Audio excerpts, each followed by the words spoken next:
Halo semuanya, terima kasih telah meluangkan waktu untuk mengikuti presentasi kami. Pada kesempatan kali ini, kami akan membahas topik mengenai penjelasan dan pengaplikasian Docker dalam virtual machine atau VM yang berkaitan dengan tugas mata kuliah operating system kami.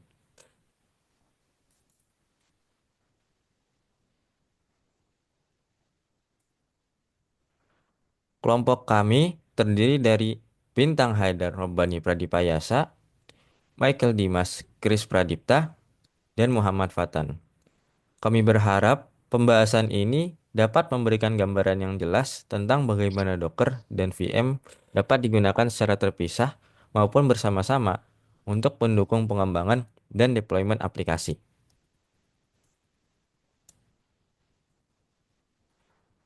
Sebelum membahas lebih jauh tentang apa itu Docker dan bagaimana penggunaannya, mari kita tinjau terlebih dahulu beberapa masalah utama yang sering terjadi dalam proses pengembangan perangkat lunak. Yang pertama, masalah konflik dependensi, yaitu ketidakcocokan antara pustaka atau file pendukung dengan aplikasi yang dijalankan.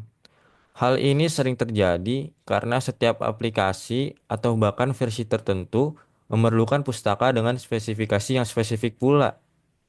Yang kedua, lingkungan yang tidak konsisten. Konfigurasi pada perangkat lokal pengembang seringkali berbeda dengan konfigurasi di server produksi, sehingga aplikasi yang berjalan baik di lokal bisa gagal saat dijalankan di lingkungan lain. Ketiga, kesulitan dalam penskalaan, terutama pada aplikasi besar dan kompleks, yang membutuhkan sumber daya besar, sehingga proses peningkatan kapasitas menjadi lebih lambat dan bahkan lebih boros. Oke. Nah, untuk pendekatan tradisional, itu seringkali memaksakan program untuk dijalankan langsung pada perangkat lokal utama. Namun, solusi tradisional ini memiliki beberapa keterbatasan. Contohnya, sifat yang rigid, yaitu mengharuskan kita menginstal ulang semua dependensi secara manual. Yang kedua, overhead yang besar, yaitu akibat borosnya penggunaan sumber daya. Yang ketiga, startupnya yang lambat, yaitu membuat deployment menjadi kurang responsif. Oke, untuk mengatasi masalah ini, dalam dunia modern ada solusi berupa lightweight containerization, yaitu oleh Docker. Nah, teknologi ini memungkinkan aplikasi dan semua dependensinya dikemas dalam sebuah kontainer, sehingga menjadikannya ringan, konsisten, dan portable, yaitu dengan prinsip build one, build once, run anywhere. Docker memastikan aplikasi dapat berjalan di berbagai lingkungan tanpa perlu memodifikasi. Oke, selanjutnya apa sih itu Docker? Jadi, Docker itu platform open source yang dirancang untuk membangun, mengemas, dan mendistribusikan aplikasi beserta semua dependensinya dalam bentuk kontainer. Nah, sistem kontainer ini berjalan di atas kernel OS host sehingga tidak membutuhkan sistem operasi penuh seperti pada virtual machine. Kontainer ini bersifat independen satu sama lain yang membuat efisien dan hemat sumber daya. Misalnya, dalam pengembangan model machine learning, Docker dapat mengemas model bersama pustaka Python yang dibutuhkan, sehingga model ini dapat dijalankan di berbagai platform seperti AWS, Google Cloud, atau laptop pengembang tanpa masalah kompatibilitas.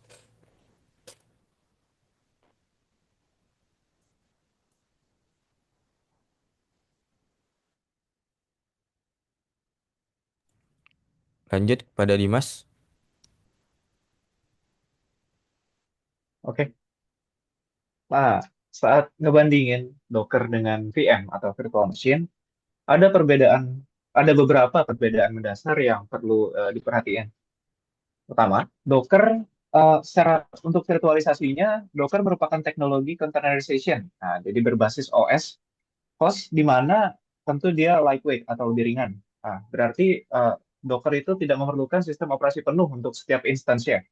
Sebaliknya, VM itu menggunakan virtualisasi berbasis hardware, yang mana lightweight, dia berat untuk Dikarenakan VM memiliki sistem operasi lengkap sendiri yang terpisah dan utuh berjalan di atas suatu hypervisor. Nah, dari segi uh, resource usage, Docker lebih efisien karena berbagi kernel dengan OS host, yang dengan mekanisme ini Docker meminimalkan adanya overhead dan memaksimalkan pemanfaatan sumber daya perangkat. Sebaliknya, VM membutuhkan sumber daya yang lebih besar karena setiap instansinya itu memiliki OS-nya sendiri yang memerlukan alokasi memori, CPU, dan storage tambahan. Dari sisi startup time, Docker jauh lebih cepat karena hanya memerlukan waktu beberapa detik untuk menjalankan suatu kontainer. Hal ini terjadi karena Docker nggak perlu melakukan sistem booting OS lengkap, melainkan hanya menjalankan proses di dalam kontainernya itu sendiri. Sebaliknya, VM membutuhkan waktu beberapa menit karena memerlukan sistem booting pada OS terpisahnya, yang membuatnya harus memulai seluruh sistem operasi secara virtual dari awal. Untuk portability, Docker memiliki keunggulan signifikan. Kontainer Docker sangat portable dan mampu dijalankan di berbagai platform tanpa perlu modifikasi khusus, baik itu di laptop pengembang, server cloud, ataupun data center on-premise. Sementara itu, VM cenderung kurang fleksibel karena tergantung pada konfigurasi spesifik hypervisornya dan sumber daya perangkat kerasnya sendiri. Nah, untuk use case-nya, Docker sering digunakan untuk skenario modern aplikasi atau platform modern seperti yang berbasis microservice, CI/CD pipeline, ataupun yang butuh deployment cepat. Contohnya seperti layanan pembayaran online yang dirancang menggunakan arsitektur microservice dapat dengan mudah dideploy dan dimanage menggunakan kontainer Docker yang memungkinkan setiap layanannya berjalan lebih independen dan dapat di-scalable dengan lebih cepat sesuai kebutuhan. Di sisi lain, VM lebih cocok untuk aplikasi legacy atau monolitik yang membutuhkan lingkungan OS khusus, seperti contohnya sistem-sistem era ERP, Enterprise Resource Planning, yang biasanya memiliki dependensi yang besar dan rumit.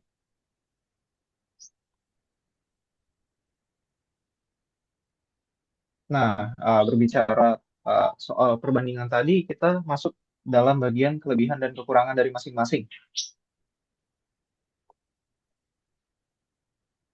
VM, Virtual Machine, lebih banyak menawarkan manfaat dari sisi keamanan dengan mekanisme high isolated-nya yang berjalan penuh dalam OS terpisah tadi, membuatnya lebih independen untuk setiap instansi. VM juga menawarkan kompatibilitas yang luas, yang cocok untuk menjalankan berbagai aplikasi dalam berbagai jenis OS. Hal ini tentu membuat VM lebih fleksibel untuk keidealannya menjalankan aplikasi legacy atau monolitik tadi yang membutuhkan kondisi-kondisi khusus yang berskala besar. Namun, hal-hal tersebut jugalah yang membuat VM boros akan resource-nya dengan membutuhkan lebih banyak memori dan ruang storage seperti telah disebutkan tadi. Startupnya jadi lambat, uh, bootingnya lama, lalu overhead operasionalnya juga lebih banyak dipakai, lebih banyak dibutuhkan untuk manajemen kompleks. Seperti contohnya memantau spesifikasi yang ditawarkan oleh OS yang dipakai dan lain sebagainya. Di sisi lain, mekanisme kontainer seperti yang dibawa dalam salah satunya Docker menawarkan opsi yang lebih efisien dari segi resource, di mana pengoperasian kontainernya berbagi kernel dengan OS host-nya, seperti yang dijelaskan tadi, sehingga konsumsi resource-nya lebih rendah, proses startup lebih cepat, menghindari hindari adanya inkonsistensi hasil running pada environment pengembangan yang berbeda tadi. Lalu jelas dari sisi portability-nya dia dapat didistribusikan, dipindahkan, dan dijalankan dari berbagai macam platform tanpa adanya modifikasi, seperti dijelaskan tadi. Meski begitu, sifat-sifatnya tersebut juga menimbulkan tentu beberapa masalah, seperti tingkat keamanannya yang cenderung lebih lemah dibandingkan VM, kurang begitu kompatibel pada program atau aplikasi yang membutuhkan kernel khusus, ataupun tingkat akses sistem yang dalam, serta mekanisme penyimpanannya yang persisten membuat pengelolaan penyimpanan datanya menjadi jauh lebih kompleks untuk dijalankan.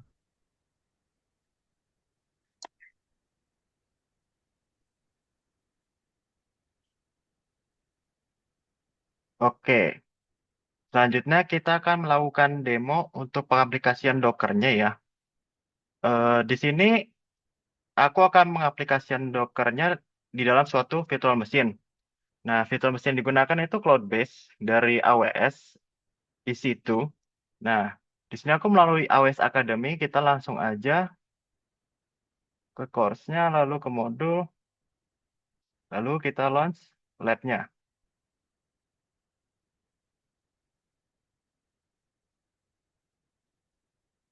Kita start lab-nya, ditunggu beberapa menit.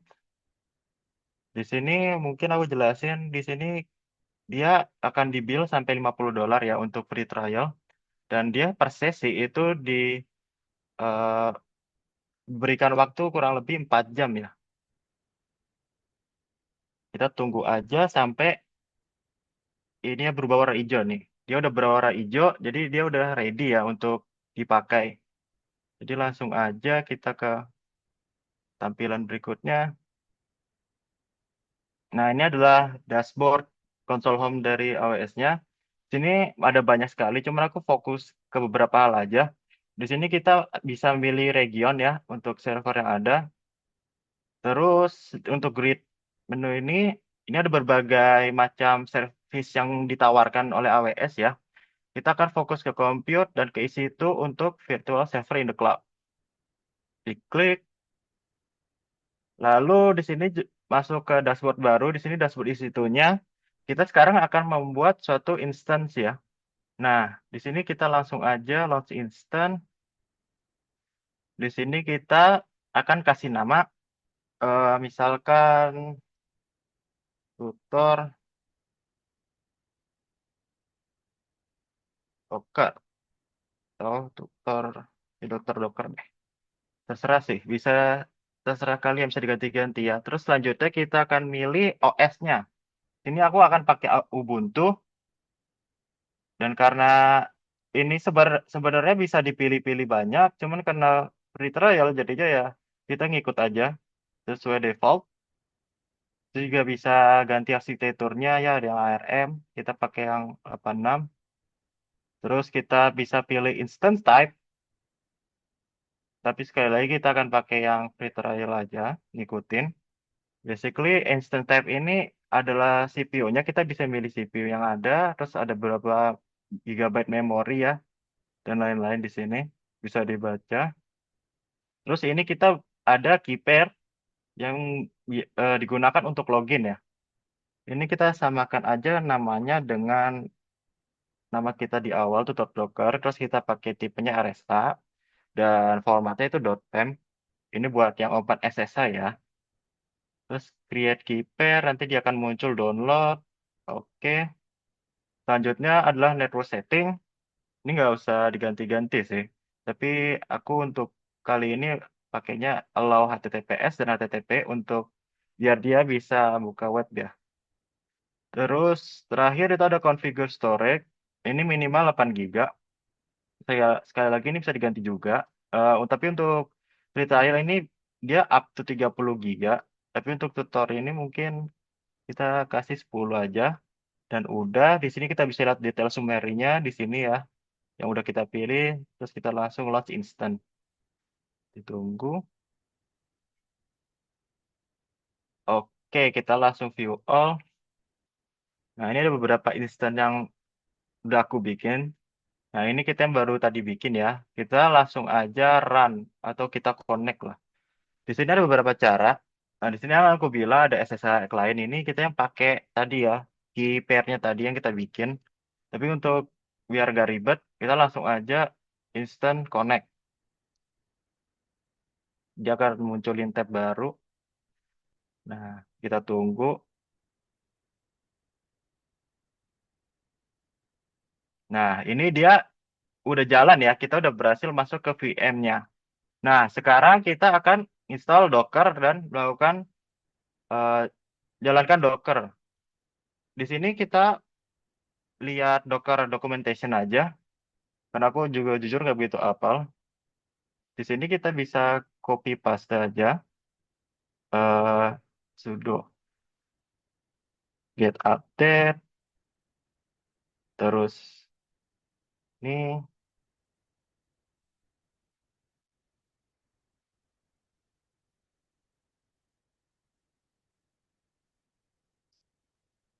oke. Nah,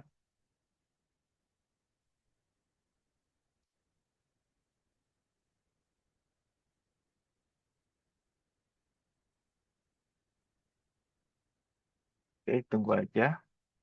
Dia lagi memproses instalasinya.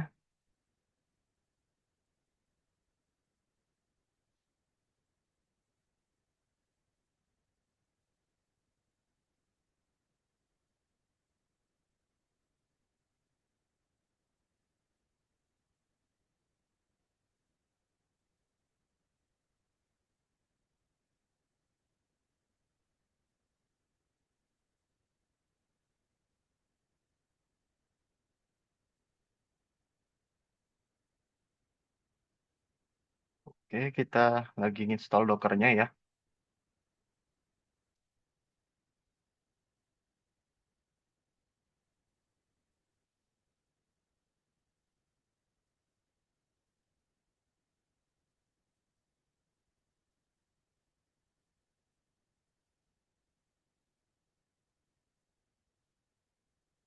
Oke, kita coba clear biar nggak terlalu banyak untuk dilihat. Terus kita coba cek apakah Dockernya sudah terinstall. Kan docker dot dash dash version ya. Oke, di sini dia udah menampilkan Docker version, berarti kita udah berhasil menginstalnya ya. Sekarang kita coba jalankan Dockernya. Di sini kita akan pakai Docker run hello world ya. Ini udah dari Dockernya sendiri, jadi kita nggak perlu demo program lagi ya. Langsung aja kita run. Nah, dan ini berhasil ya. Di sini Docker udah ngasih output hello from Docker, bla bla bla. Berarti di sini kita udah berhasil melakukan pengaplikasian Docker dalam VM ya. Mungkin untuk demonya sampai di sini dulu. Dan aku balikin lagi ke Dimas.